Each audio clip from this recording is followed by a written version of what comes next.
Jordan, we are going to start with you today. Who is your garbage person this week? Yes, I am so glad you asked. My garbage person is JD Vance for teasing a possible RFK Jr. role in the Trump administration. He talked to Glenn Beck, and here is what he said. Take a look.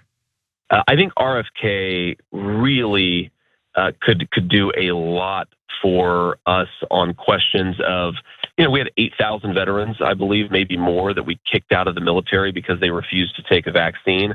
I'd love for RFK to take a look at that.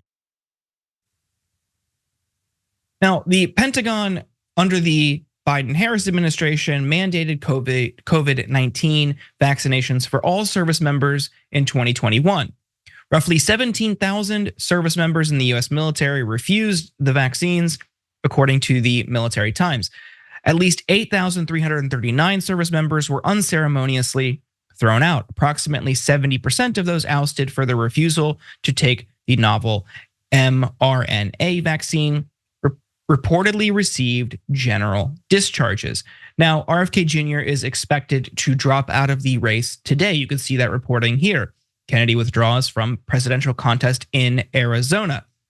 And CNN reports that there are high-level talks between Trump and RFK Jr., but nobody has committed to anything.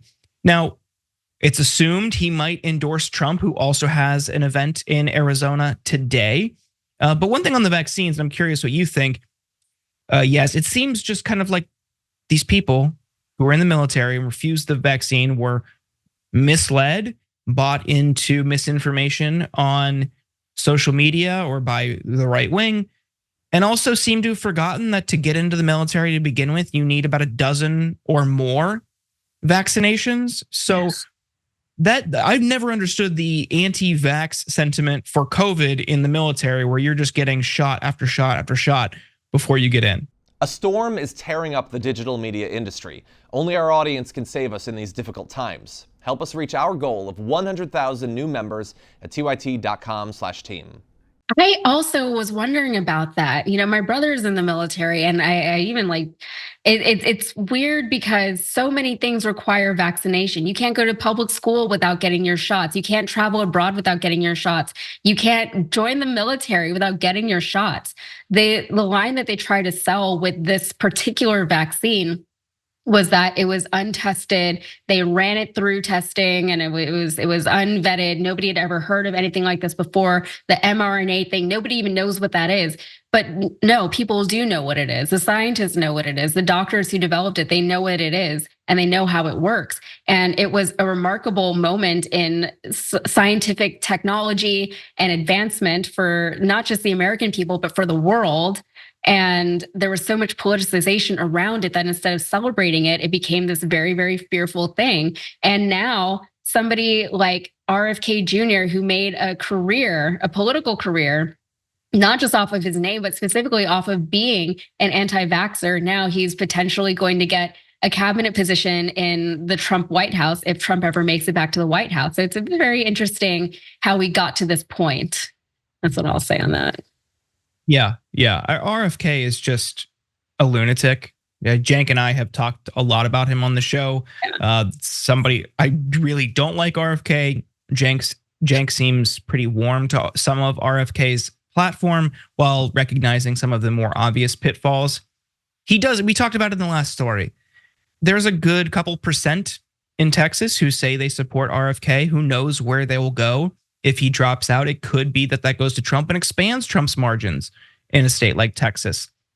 He had the potential to play spoiler. I think it's good that he's dropping out, but the Harris campaign needs to be diligent in winning those people over and showing just how dangerous a Trump presidency would be, just how reckless it would be.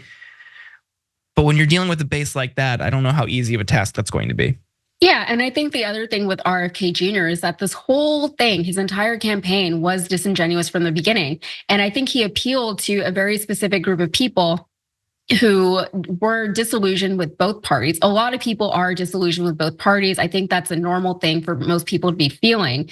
But then they say, okay, we'll vote third party. And your options are either Jill Stein or RFK Jr. And then it becomes a conversation of morally, ethically, should I vote for either of these two major candidates from one of these two major parties?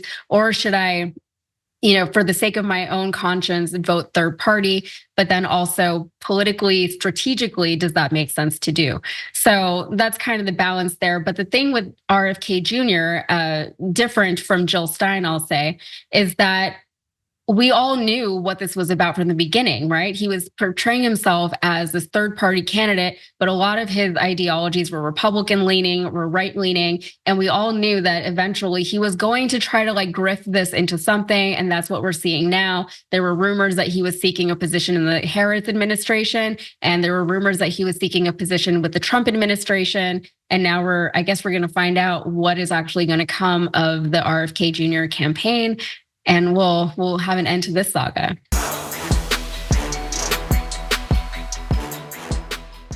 When you click the join button and become a tier 2 member, you get access to all of our weekly top 10 lists. What are you waiting for?